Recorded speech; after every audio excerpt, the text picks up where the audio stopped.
반갑습니다, 선생님. 안녕하세요. 네. 반갑습니다. 네, 반갑습니다. 자판기가 또 이렇게 돌아왔는데, 여기는 옛날에 심리학 선생님 그에 대해 발표를 했던, 같이 이렇게 이야기를 나눴던 카페인데, 아까까지 조용히 했는데, 저희가 들어오자마자 막 손님들이 사람을 몰고 다니는, 그래서 좀 시끄러울 수는 있지만, 그 분위기가 좋게 한번 해보도록 하겠습니다. 네. 선생님 소개를 물론 다들 아시겠지만, 간단하게만 좀 해주실 수 있으실까요? 사실 그게 제일 힘들더라고요. 그렇죠. 너무 많은 일을 하고 계셔서. 그렇죠. 예. 또 어떤 방식으로 어떻게 소개해야 될지가. 그러니까 자신의 정체성이 뭐냐 이런 물음들을 다시 던질 때 그렇죠. 주로 이제 내가 현재 하고 있는 일 네. 중심으로 네. 얘기한다면 네. 크게 보면 윤리학자다. 이게 가장 큰 정체성 같아요. 네, 가장 네. 오랜 시간 동안 네. 윤리학자이고자 했고 네. 또 윤리학자로 살려고 했고 물론 뭐 현실이 늘 거리를 유지하고 그런 것들이 이제 고통스럽게 다가오긴 네. 하지만 네. 네. 그 윤리학자라는 규정 하나하고 또 하나는 거기에 이제 교육학자이기도 하고 교육자이기도 하다. 네, 그 네. 두 개가 겹쳐지면서 저를 상징하는 어떤 정체성이 되는 것이 아닌가 그렇게 생각하고 있습니다. 네, 박병현 선생님은 말씀하시는 것처럼 윤리학자고 교육학자고 딱 듣기만 했을 때 느낌은 굉장히 재미없다. 그러니까 두 개 다 재미없는 주제. 네, 너무 재미없다. 뭐 특히 윤리 막 이런 거는 이 사회에서 윤리학에 대한 이야기를 하는 게 굉장히 어렵잖아요. 이제 그 얘기를 이어갈 건데 저희가 사실은 굉장히 이게 오피셜하고 포멀하게 하는 게 아니고 친한 사람들끼리 막 재밌게 막 얘기를 하는 거기 때문에 네, 선생님은 너무 이렇게 딱 떨어진 윤리학자 같기는 하지만 오늘은 좀 즐겁게 그냥 편하시게 하시면 될 것 같습니다. 맞아요. 윤리학자라는 걸 제가 잘 아는 이유가 제 석사 논문이 불교 윤리에 대한 건데 그 당시에 그 페이퍼를 참고할 만한 분이 없었어요. 그래서 선생님하고 그다음에 안옥선 선생님 두 분만 불교 윤리에 대해서 뭔가 글을 남기신 분들이었었거든요. 그래서 이제 선생님은 저는 이제 얼굴을 직접 뵈는 것보다 이제 글로 먼저 뵀었는데 그 이후에 뵀을 때는 좀 놀랐던 게 처음에 글로 봤을 때는 얼마나 고리타분한 거야 도대체 이 양반은 막 이런 생각을 했었거든요. 아니 어찌 이런 식으로 본인의 삶이 참 재미없겠다 이 생각을 했는데 직접 뵙고 난 다음에 느낀 거는 글보다는 훨씬 자유로우시고 그다음에 굉장히 그 말로만 하는 게 아니라 윤리학이 실천학하고 연결된다라는 거를 몸으로 보여주시고 있다라는 느낌을 받았어요.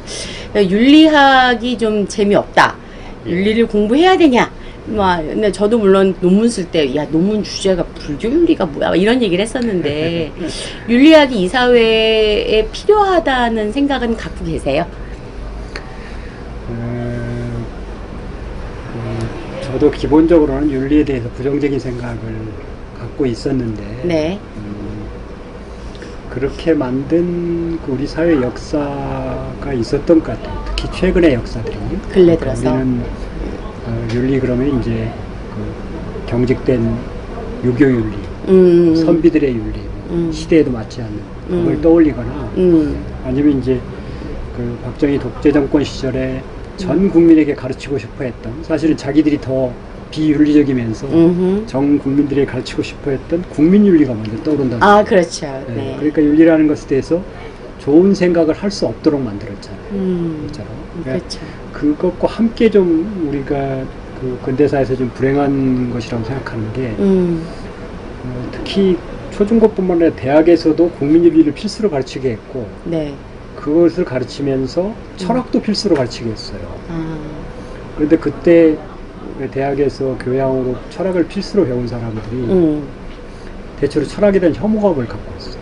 오히려. 네. 그러니까 이 철학이라는 것이 제대로 가르쳐줄 준비가 안 된 상태에서 모든 대학에 전문대학까지 다 필수로 채택을 했거든요. 그러니까 제가 대학 들어갔을 때는 국민윤리 책값하고 철학 책값을 등록금에 포함시켜서 받고 의무적으로? 그 정도로? 네, 그리고 철학이라는 것도 정말 좋은 것인데 그렇게 강제로 막 가르친 데다가 준비도 안 된 상태에서 전 모든 사람들이 가르치다 보니까 네. 오히려 철학에 대한 혐오감을 심어주는 결과를 빚었고 그것보다도 국민윤리는 윤리에 대한 혐오감을 심어준 거죠.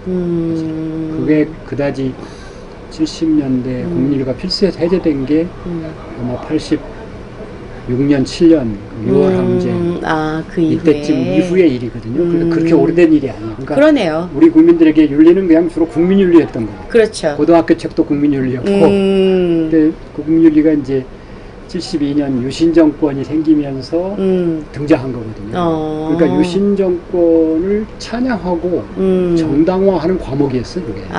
그런 거 사람들이 싫어할 수밖에 없었겠네요. 싫어할 수밖에 없었죠. 그러니까 우리 사회에서 윤리는 다들 혐오의 대상이 될 수밖에 없는 그런 운명을 갖고 있었던 거죠. 그렇구나. 그러면 뭐 한국에서는 근대 정치사에서 그러한 슬픈 역사를 갖고 있다면 다른 데서 전반적으로 볼 때는 윤리라고 하는 게 사실 보편선이라고 하는 걸 우리가 찾기가 요즘 세상에는 어렵잖아요. 성소수자 같은 경우에 특히 뭐 기독교 쪽이나 이런 쪽에서는 윤리적으로 안 맞다라고 얘기를 하고 오히려 또 이쪽에서는 인권에 대한 얘기를 하면서 윤리적으로 맞다. 그러니까 제가 보기에는 윤리에 대한 양쪽의 기준이 다르기 때문에 난리가 나는 것 같은데 보편선을 우리가 할 수 없는 상황에서 윤리라는 게 의미가 있을까요? 그러니까 이제 그 윤리라는 동일한 대상을 놓고 특히 이제 서양 사람들이 해왔던 일이 두 갈래로 나뉘는데 하나는 윤리적 현상에 대한 비판을 하는 것을 윤리학이라고 생각하는.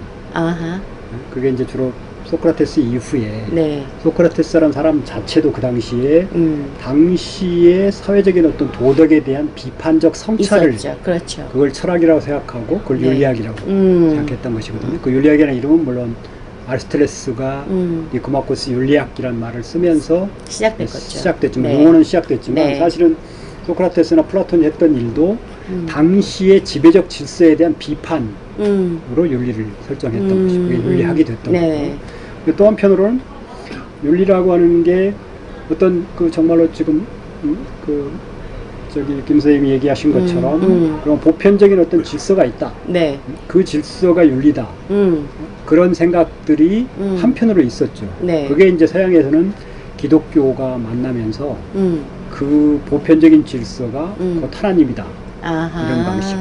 그래서 이제 그 폴 리퀘르라고 하는 프랑스 철학자는 그것을 비판과 확신 사이에서 이렇게 표현을 씁니다. 그러니까 윤리에 대한 비판과 윤리에 대한 확신 이 둘 사이가 서로 이렇게 늘 대결 구도를 형성해 왔던 것이죠. 그러니까 윤리라는 게 반드시 보편, 물론 뭐 소크라테스도 어떤 보편적이 있을지는 모르겠다.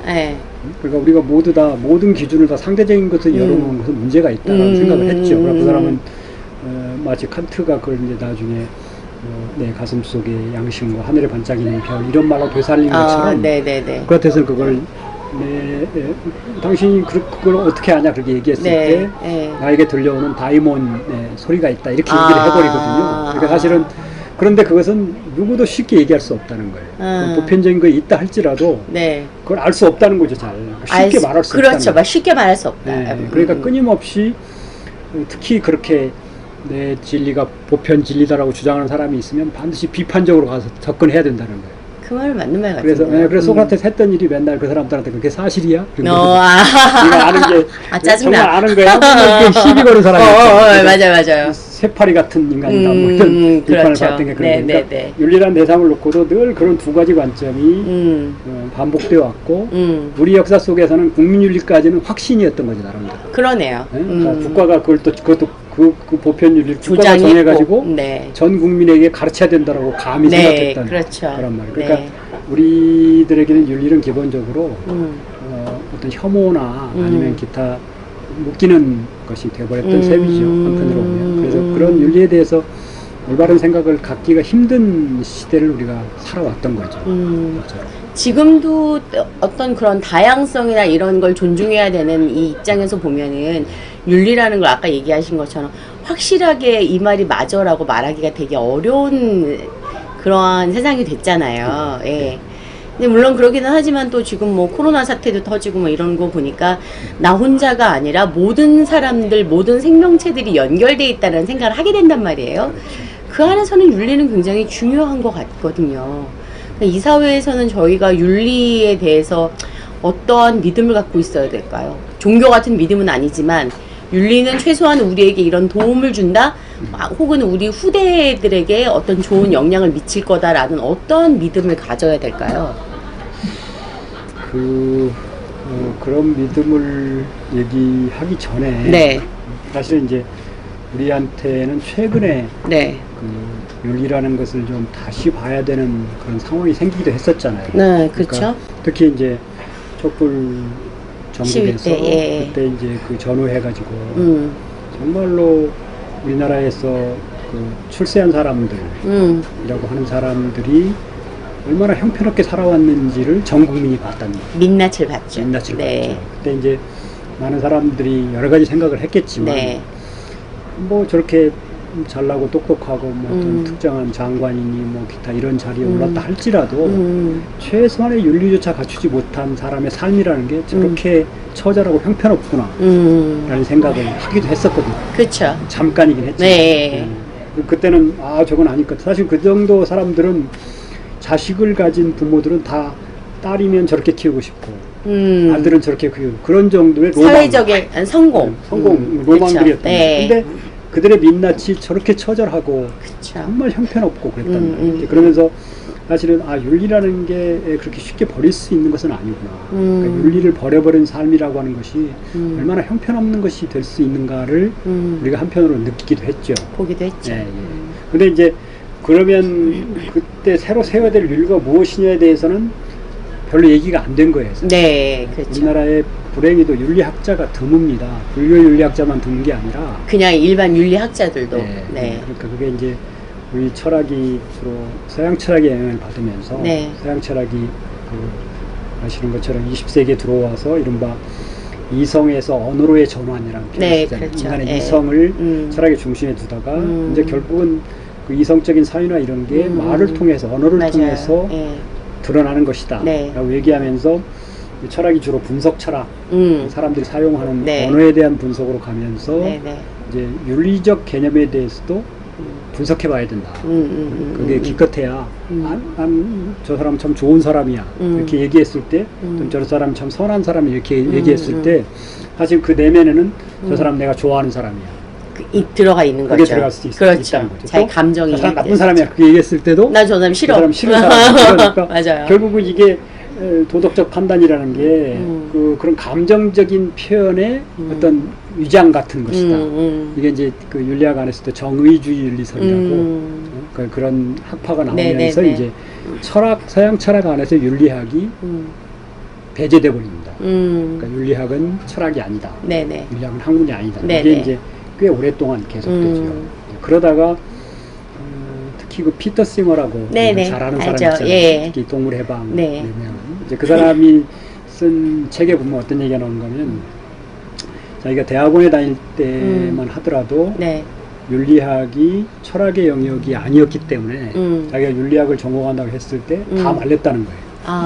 철학과에서 했어야 되니까 철학과에 가서 학문도 아닌 윤리학을 한다는 게 말이 되냐. 너의 앞날을 위해서 그렇게 하지 마라. 이렇게 충고하는 사람이 무척 많았다는 거예요. 근데 자기는 철학이라면 어떻게 살 것인가라는 문제를 따져야 된다고 생각했고 그게 사실은 철학의 오랜 전통에서는 중심이기도 했거든요. 근데 아무리 분석 철학이 지배하는 세상이 됐다고 해서 그건 아닌 것 같은데 그래서 이제 자기는 고집을 피우면서 하고 있었다는 거예요. 근데 이제 비전이 별로 없었는데 사실 그러니까 교수가 될 가능성도 없었고 그걸 감내하면서 이제 윤리학을 전공했던 거죠. 근데 이제 그 사람의 경우에는 그 두 가지가 도와줬어요. 시대 상황이. 하나는 이제 특히 미국 안에서 베트남전의 실상이 막 드러나면서 처음에는 무슨 자유를 위한 투쟁이 어쩌고 하다가 보니까 결국 나중에 보니까 미국이 무기도 팔아먹고 뭐 그러려고 한 거죠. 네, 그렇죠. 한 거였는데 거기에 또 참전했던 사람들을 보니까 주로 흑인 계층의 아들들이 거의 가고 실제로 그 마사 누스바움이라고 하는 그 시카고 대학의 법철학 교수가 최근에 쓴 책을 보니까 있던데 자기 세대가 이제 베트남전에 참전했던 세대 가까운 세대인데 자기처럼 백인 중상류층에 속한 사람들의 주변을 봤더니 베트남전에 참전한 사람이 별로 없더라. 거의 없더라. 거의 없고 베트남전에 참전한 사람은 다 흑인들이거나 아니면 백인 하류층들 중남 이런 사람들이잖아요. 그렇게 되면 또 아니면 히스패닉이거나 그렇죠. 아시아 계통이거나 네. 이런 식의 이제 그런 사회적 불평등이나 뭐 여러 가지 문제들 또 거기에 이제 또 한 가지가 특히 그 피터슨가 기여한 게 공장식 축산. 네, 그렇죠. 그것을 통해서 결국은 육식 문화가 보편적인 문화가 돼버리고 식문화가 돼버리고 그런 것들을 통해서 이제 결국은 그 정말로 동물에 대해서는 전혀 고려하지 않는. 네. 그래서 그 사람은 동물이 도덕적 고려의 대상이 돼야 한다라는 그렇죠. 주장을 하고 네. 그 근거를 쭉 찾으면서 이제 고통을 느낄 수 있는 존재라면 네. 누구나 다 도덕적으로 동등하게 봐야 대우받을 된다고 그렇죠. 권리가 있다 이렇게 네네네. 이제 동물권을 네, 얘기하잖아요. 네네네. 그렇게 되어 가면서 이제 외부에서 철학자들한테 윤리적인 것을 요청했다는 거예요. 그러면서 자기도 뜨기 시작했다는 거예요. 아, 그 얘기를 본인이 시속. 그랬다는 얘기죠. 네, 본인이 그렇게 자기가 공부하는 네네. 과정을 쭉 정리하면서 그러니까 철학도 아닌 것을 공부할 때 사람들이 그렇게 비난했었는데 지금 피터 싱어는 세계 살아있는 최고의 철학자로 꼽히죠. 최고의 철학자고 최고의 윤리학자죠. 그렇죠. 그러니까 윤리학이 철학의 중심으로 와버린 거예요. 네, 서양에서는 네, 이미. 그런데 아직도 우리 한국 철학계는 분석 철학의 중심에 있어요. 그러니까 각 대학별로 윤리학자는 하나만 있어도 되거나 없어도 돼. 아, 진짜. 그렇구나. 철학부 안에 윤리학자가 한 명도 없는 데가 꽤 많아요. 아, 진짜요? 진짜로. 네, 서울대학도 그 황경식 교수가 물러나고 한동안 안 뽑았죠. 그렇죠. 얼마 전에 이제 뽑긴 그러네요. 뽑았죠. 황영 선생님 계시고 난 다음에는 맞아요. 그분 한 분 계셨잖아요. 네, 맞아요. 십수명, 많을 때 20명 가까운 철학과 교수 중에서. 그러네요. 네, 그러니까 윤리학은 없어도 되는 거예요. 온전한 철학도 아니고 좀 애매한 거야. 뭔가 찜찜한 거야. 철학으로서는. 근데 그게 서양 철학에서는 이미 정리된 문제인데 우리는 아직도 거기에 매달려 있는 거예요. 그렇구나. 진짜. 그게 그러니까 지금 피터 싱어를 말씀하셨으니까 그 저를 한번 직접 본 적이 있어요. 뵌 적이 있어요. 이분을. 그래요? 네, 우리나라 뵀는데 왔었죠, 네, 참. 왔었어요. 뵌 적이 있는데 진짜 약간 후광이 빛이 나는 느낌을 받았었거든요. 근데 아주 남루하시지만 맑다라는 느낌을 받았었어요. 근데 그분이 동물권 해방에 대한 얘기를 이제 하시면서 그분도 그런 얘기를 하셨어요. 언젠가 인간이 3차 대전은 그 무기가 아니고 바이러스가 될 거다라는 얘기를 하시는 걸 들었었어요. 그래서 이게 동물이 공장식 축산이 없어지지 않은 한 우리가 동물에 대한 윤리적인 어떤 그런 생각을 갖고 있지 않은 한 우리 인간은 결국은 우리가 한 짓 때문에 망할 것이다라는 얘기를 하셨었거든요. 근데 지금 코로나 사태가 결국은 그렇잖아요. 그렇죠. 엊그저께 그 발표된 거 보니까 중국에서 그 병든 돼지한테 그 바이러스가 인간한테 바로 옮겨지기 때문에 이 코로나 바이러스와 같은 또 다른 팬데믹이 올 것이다. 그래서 그 돼지들을 다시 봐야 된다라는 이야기를 하더라고요. 그러니까 결국 이게 윤리라고 하는 게 윤리가 확장이 돼야 되는 거죠. 인간한테만 하는 게 아니라 동물과 아니면 이 지구 환경과 이런 거에 대해서 확장이 돼야 되는데 선생님은 윤리 교육과이시잖아요. 그럼 결국 윤리를 가르치시는 분의 입장을 아니면 가르치는 사람들을 가르치시는 입장에서 지금 이런 식으로 특히 뭐 애들 같은 경우에 고양이들 학대하는 애들도 있고 뭐 동물에 대해서 좀 생각이 그래도 매일 고기 먹어야 되는 애들도 있고 막 이렇단 말이에요. 그러니까 동물에 대해서 생각이 우리는 어렸을 때 꼴배서 먹이고 막 이러기도 하니까 그나마 동물이 좀 친구 같은데 요즘 애들은 공산품이다 보니까 그런 생각이 전혀 안 돼 있거든요. 그러면은 윤리를 가르치는 선생님들이 가르치는 입장에서 윤리교육학과에선 도대체 아이들에게 어떠한 윤리를 가르치는 게 맞을까요? 지구를 위해서, 앞날을 위해서. 그러니까 이제 지구 차원의 문제도 있고 네. 또 한 가지는 이제 아까 우리가 말씀 나눈 것처럼 그러니까 지구 차원에서는 사실 윤리 문제가 이제 상당히 핵심적인 문제로 부각됐어요.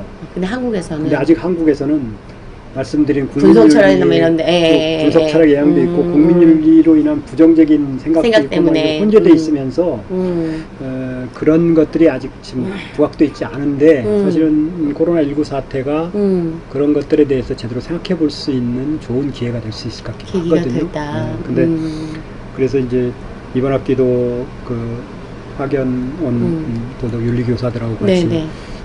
대학원 강의를 같이 하면서 같이 네. 공유했던 것은 크게 보면 두 가지였는데 가장 먼저 중시돼야 될 것은 아까 우리가 처음 시작 부분에서 얘기했던 것처럼 보편윤리라는 게 있는지 모르지만 네. 그게 무엇인지는 누구도 확신하면서 얘기할 수 없다. 그렇죠.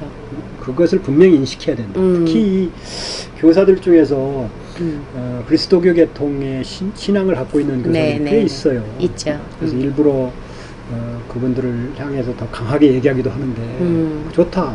신이 있다고 믿고 그것에 따라 살려고 하는 것은 괜찮다. 근데 공교육 체제에 윤리교사로 왔을 때는 그 확신을 가르쳐야 된다. 아하. 확신을 가르쳐야만 윤리를 가르칠 수 있는 자격이 있다. 이 시대에. 이게 무슨 서양 중세도 아니고 조선도 아닌데 기독교 윤리를 가르치나 유교 윤리를 가르칠 수는 없는 거 아니에요. 그렇죠. 그렇죠? 그러면 그렇죠. 이제는 그런 보편 윤리가 있는지 모르고 그게 신인지 누군지는 뭐 그건 개인의 신념일 수 있지만 공교육 체제로 들어오는 한 보편 윤리라는 것은 우리가 함께 토의하고 함께 논의해야 될 대상이지 누군가 확신을 갖고 얘기할 대상이 아니다. 이걸 분명히 인식해야 된다. 이게 첫 번째 원칙이고. 근데 그것과는 좀 약간 모순되는 것처럼 보이죠. 아까 김 선생님 말씀하신 그 부분에서. 그런데도 어찌됐거나 동물을 보면 학대해서는 안 되잖아요. 그렇죠. 그렇죠? 그건 분명히 가르쳐줘야 된다. 그렇죠, 그렇죠. 그렇죠? 그건 교사가 분명히 가르쳐줘야 되는 거예요. 그런 또 거죠. 약한 아이를 학급에서 괴롭히고 있으면 그렇지 그렇게 하지 말라 강하게 명령해야 되는 거예요. 그건 가르쳐야 교사가. 되는 거죠. 그렇죠. 그건 네. 가르쳐야 되는 거죠. 이건 문제가 많은 것이다. 이건 정말 안 되는 것이다. 이렇게 강하게 얘기해야 될 때가 있다는 거예요. 그렇죠.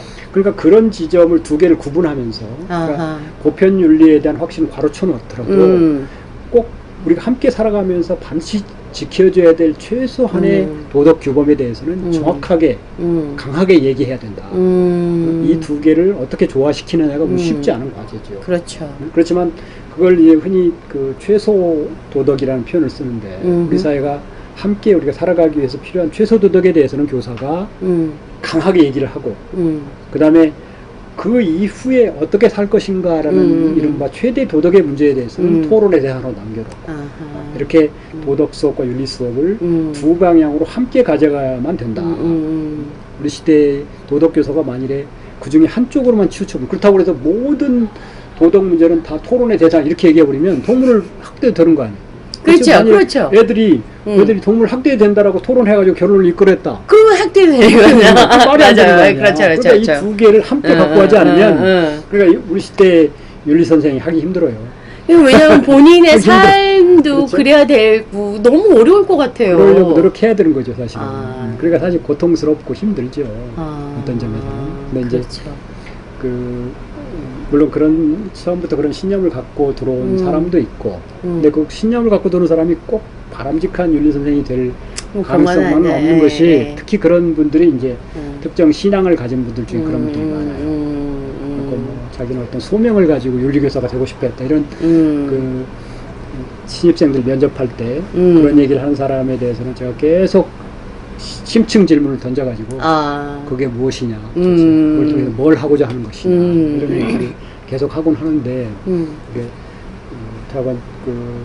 그 두 지점 그러니까 보편 윤리가 있는지는 모르지만 그것은 토론의 대상으로 남겨놓고 그렇지만 우리가 살아가면서 꼭 지켜야 될 것에 대해서는 분명한 목소리로 얘기를 해야 된다. 명확하게 얘기하는 그런 교사가 돼야 된다라고 하는 게 제 기본적인 그 강의의 방향입니다. 근데 최소한의 도덕이라고 하는 거 우리가 반드시 인간이라면 지켜야 되는 그런 거를 우리는 이제 어렸을 때 가정교육에서 많이 배우지 않았습니까? 그렇죠. 그러니까 학교에서 공교육에서 굳이 가르칠 부분이 아니고 공교육에서는 뭔가 다른 거 하고 가정교육에서 밥상머리 교육 같이 밥 먹으면서 가르치고 이랬던 거였는데 지금은 그게 안 되는 게 가정도 많이 파괴되기도 했고 그다음에 부모님들도 돈 벌러 나가야 되고 막 이러니까 또 그것도 안 되기도 하고 그러기 때문인 것 같아요. 그러니까 결과적으로 이게 윤리학의 그 공교육만의 문제가 아니라 사회 구조적인 부분에 대해서도 고민을 해야 되는 아주 복잡한 연결이 많이 되어 있는 것 같은 그런 느낌이 들어요. 네. 할아버지시잖아요. 네, 최근에 할아버지가 됐어요. 예, 그렇죠. 몇 살이죠? 이제 2살. 아, 2살. 네, 돌 좀 지났습니다. 저는 가끔 가다가 제가 나이가 이제 가끔 제 SNS에도 올리고 막 이러긴 하는데 나이가 어리지 않아 정말 다행이다. 애가 없어서 정말 다행이다 이 생각을 할 때가 있어요. 왜냐면 너무 이제 어려우니까 지구도 되게 막 환경도 점점 파괴되고 지금 살아가는 것도 너무 어렵고, 근데 그렇게 예쁜 손자를 봤을 때의 더군다나 윤리학자로서의 느낌은 그냥 제가 갖는 어떤 그런 느낌하고는 좀 다를 것 같거든요.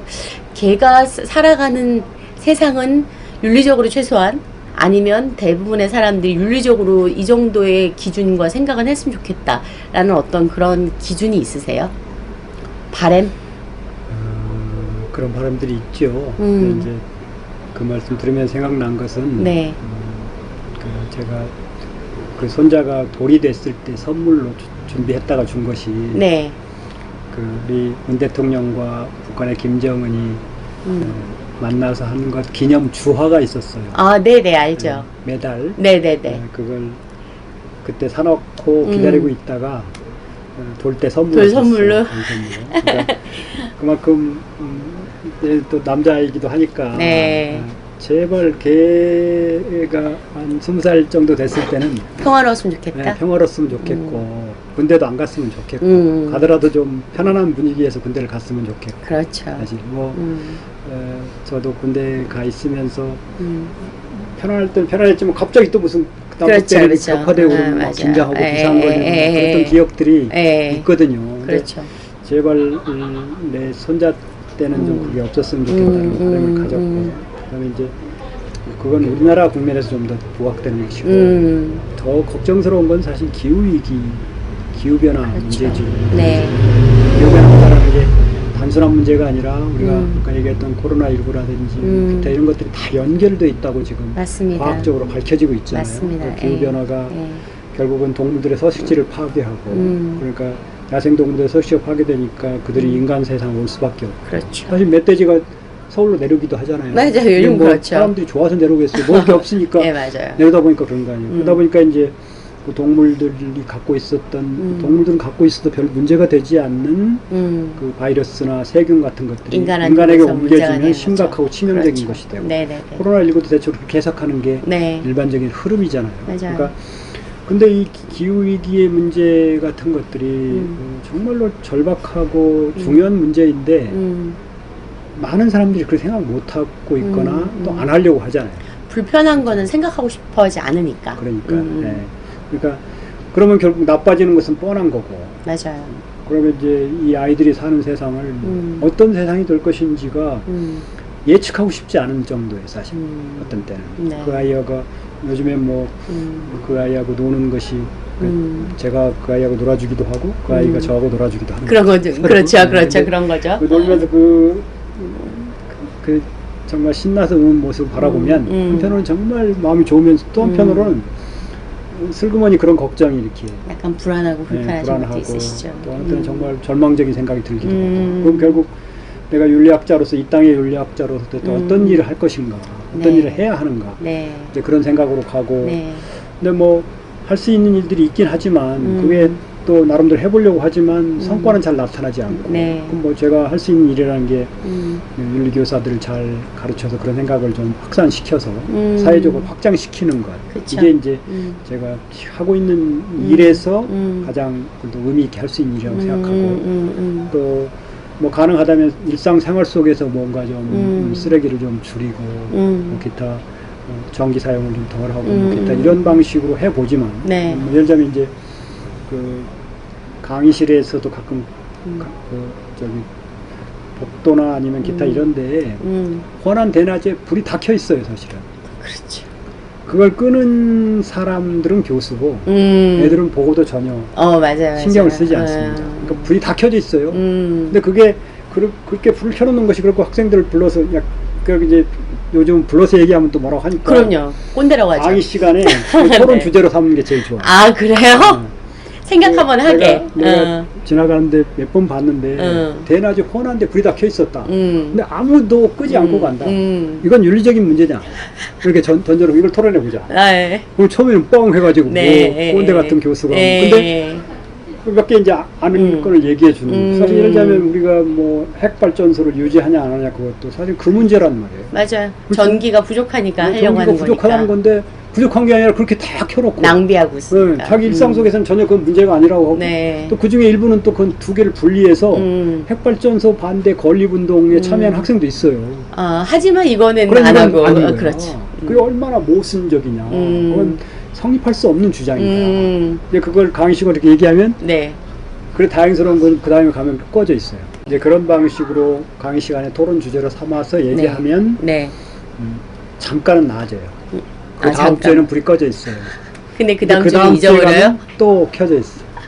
그럼 끄는 사람은 나은 거야. 이게 참 그 강의의 힘이라는 게 얼마나 미약한가 그런 생각을 하기도 해요. 근데 이제 포기하지 않고 몇 번 계속하면 그래서 내 강의를 들은 애들은 그래도 하려고 나를 보면 끌려고 하더라고요. 다른 애들이 끌 생각조차 않는 거예요. 왜 꺼야 되는지도 모르는 거예요. 불은 저렇게 맨날 켜 있는 건데 낮이든 뭐 밤이든 켜 있는 건데 왜 꺼야지 이렇게 생각하는 거예요. 근데 그러다가 이제 저하고 마주치면 빨리 끄더라고. 아, 교수님 제가 끌게요. 그러고 끄고. 그래서 뭐 포기할 수는 없는 문제고 이렇게라도 조금씩 계산하는 방향으로 갈 수밖에 없다는 생각이 드는데 결과적으로는 그런 그 개개인들의 문제의식이 좀 개선되고 그게 파편화돼 버리면 힘이 없지만 네. 그게 조금씩 모여지면 네. 마치 일종의 이제 그런 것도 그 윤리학에 쓰는 그런 말을 쓰는데 눈덩이 효과라는 말을 쓰기도 하거든요. 그쵸. 그러니까 그런 개개인의 실천이 하나씩 있을 때는 의미가 없지만 그거 모여서 조금씩 모이면. 눈덩이가 형성되면 굴러가면서 큰 눈덩이가 되면서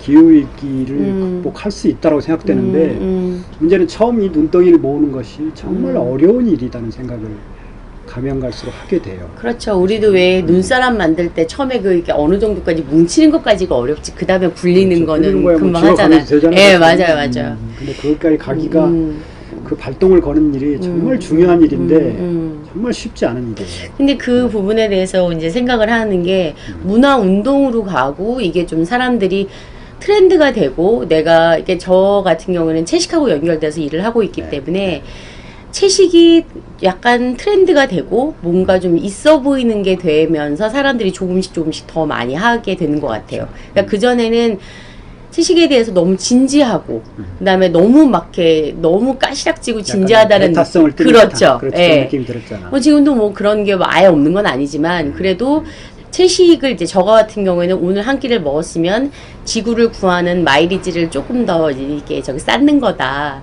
지구 마일리지 저기 쌓기 운동 뭐 이런 것들을 얘기를 조금 하고 있거든요.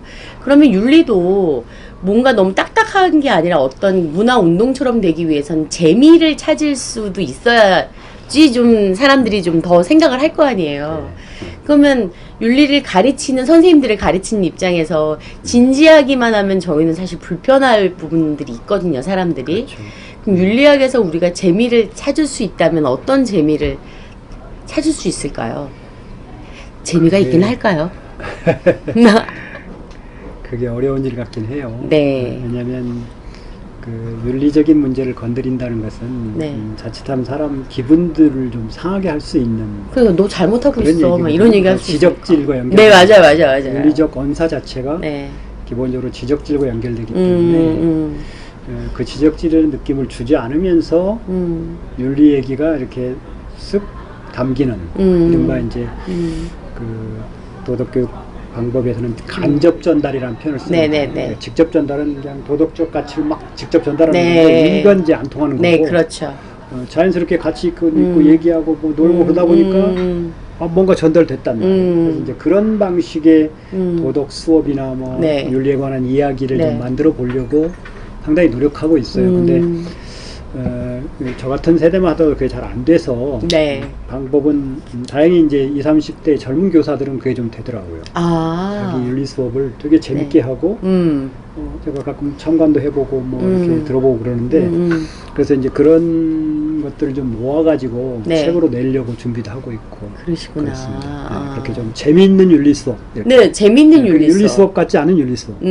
어떻게 보면 막 노는 것 같이 보이는데 나중에 보니까 뭔가 전달돼 있는 그런 윤리 수업을 나는 잘 못하겠는데 그 제 제자들인 젊은 선생님들은 그런 시도를 하고 성공하는 사례가 꽤 있더라고요. 그렇구나. 그래서 좀 그 출판사하고 책도 좀 같이 준비하고 있고 그런데 그런 것들을 통해서 좀 확산시켜 보려고 합니다. 우선 윤리교사들 사이에서 그걸 확산시켜 보려고 하고 또 한 가지는 이제 바람으로는 우리 사실은 아까 말씀하신 것처럼 이 도덕 교육은 가정에서부터 시작돼야 마땅하거든요. 맞아요, 맞아요. 근데 부모들이 그 준비가 안 된 채 부모가 돼버리고 그런 경우가 그렇죠? 있죠. 그러니까 네. 무슨 뭐 도덕 교육이 방해는 하지 말았으면 좋겠어요. 아, 학교에서 이루어지는 도덕 교육을 가정에서 방해는 하지 말았으면 좋겠어요. 우리 애가 얼마나 훌륭한데 도덕까지 배우고 그래, 그래? 뭐 이런 거. 네, 이런 그렇죠. 식의, 그리고 여기서 뭔가 선하게 좀 살 필요가 있다.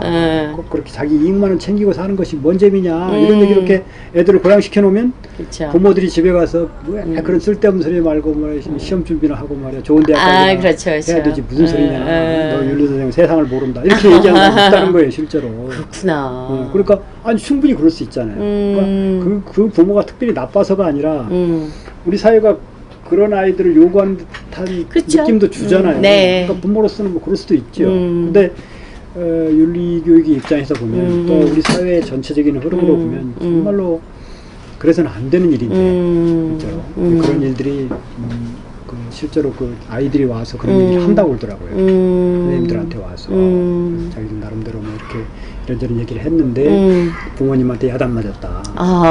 그렇게 살면 세상 제대로 못 산다. 뭐 이렇게 그렇죠. 그런 것들이 참 쉽지 않은 세상이에요. 그게. 선생님이 그러니까 윤리학자로서의 꿈은 뭐세요? 윤리학자, 교육학자로서의 꿈? 그러니까 뭐 지금 그런 것들이 좀 조금 더 현실화되고 구체화돼가지고 세상이 정말 좀 바뀌었으면 좋겠어요. 구체적으로 얘기하면 기후 위기가 좀 극복됐으면 좋겠고 또 동물이나 기타 이런 다른 존재자들하고 평화롭게 살 수 있었으면 좋겠어요. 그러니까요. 그렇잖아요. 그러니까요. 네, 구체적으로 이제 그런 세상이 왔으면 좋겠어요. 그게 그렇죠. 제 꿈이죠. 그렇죠. 근데 그렇게 하기 위해서는 뭐 한두 사람의 노력만 가지고 되는 건 아니지만 네, 그래도 아까 말씀드린 그래도 피터 싱어 같은 사람은 맞아요. 많은 역할을 하고 있잖아요. 네, 그래도. 하고 있죠. 네, 근데 그렇게 우리나라 안에서도 뭔가 윤리라고 하는 게 그렇게 무시할 수 있는 것은 아니다. 그리고 이렇게 대단히 윤리라는 게 무겁고 뭐 근엄한 것도 아니거든요. 그런 건 아니에요. 그러니까, 삶의 방식이니까. 그렇죠. 네. 그러니까 요즘에 이제 그 코로나19 때문에 제가 네. 차를 갖고 다니면서 네네네. 차를 갖고 다니면 음악을 좀 들을 수 있잖아요. 네네. 음악을. 네. 그 장사익 선생의 노래를 좋아해서 가끔 이렇게 CD를 틀어놓고 가는데 네네. 요즘에 그 좋아하게 된 노래가 이게 아닌데라는 노래가 있습니다. 아 그래요? 네, 전 근데, 찔레꽃밖에 몰라요. 장사익 선생님 노래는데. 근데 그건 약간 트로트풍의 노래예요. 아 그래요? 네, 그리고 듣기도 편안하고 그런데 아주 쉬운 가사란 말이에요. 그러니까 네. 뭐 이게 아닌데 이게 아닌데 이러면서 봄이 오면 꽃이 피고 또 그런데 또 그대로 살다가 그러다 어느 순간 이게 아닌데를 반복하다가 봄이 가면 꽃이 지고 그러면서 사람들은 살았다지요. 그리고 끝나버려요. 사실 그게 윤리를 얘기하는 거거든요. 이렇게 살아서는 안 되는데 네, 라는 네. 생각을 하는 순간 윤리적 문제가 우리 삶 속에 들어오는 거거든요. 실증적 그러네요. 국면으로. 그랬을 때 그걸 쳐내지 않고 모든 사람들이 그런 순간이 있을 거예요. 네. 이렇게 살다가 여기 사는 게 괜찮은 거야? 이런 느낌을 그쵸. 갖는 순간 윤리가 들어오는 거죠. 근데 우리들은 그걸 간직하지 못하고 그냥 그 다음 순간 덜어내버리거나 버려버린단 말이에요. 그러니까 그렇게 일상 속에서 자신의 일상 속에서 그런 물음이 삶의 의미 물음이라고 얘기하죠. 그런 의미 물음이 들어왔을 때 이제 나름대로 그걸 좀 간직해낼 수 있는 그런 역량과 준비가 된 사람들을 학교 교육을 통해서 길러내고 싶다는 생각도 갖고 있습니다. 예. 선생님한테 이제 느껴지는 것들은 언제나 보면 그 뭐 이렇게 가르치는 것만 아니고 말로만 끝내지 않고 그거를 몸으로 보여주시려고 굉장히 애쓴다라고 하는 걸 많이 저는 이제 곁에서 활동하시는 것도 뵙고 많이 보니까 그래서 그럴 때마다 존경스럽기도 하지만 힘드시지 않을까 그런 생각도 하기도 하고 그러는데 오늘 저희가 이렇게 나눴던 이야기들도 한두 명이라도 생각하면서 나도 이런 생각을 하고 있는데 오늘 이랬으면 좋겠다 뭐 이렇게 물론 저희 자판기가 아무도 궁금해하지 않는 이야기지만 한두 명이라도 궁금해하면 그러니까요. 예, 그러면 좋을 것 같습니다.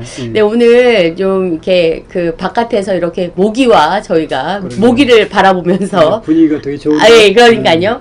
당신을 위해 하늘을 저기 뭐 담아놨다고 하니까 네, 오늘 이야기 굉장히 즐거웠고요, 선생님. 예. 저도 뭐 저는 뭐 아예 뭐 그쪽에 밀접해서 움직이고 있는 사람이기 때문에 다시 한번 고민을 더 해보도록 하겠습니다. 예, 선생님 함께. 꿈, 네, 함께. 함께 고민해 보죠. 네, 선생님 꿈과 제 꿈이 꼭 이루어지기를 네, 예. 바라면서 오늘은 여기까지 마치도록 하겠습니다. 고맙습니다, 선생님. 예, 감사합니다. 고맙습니다. 네. 사는 게 이게 아닌데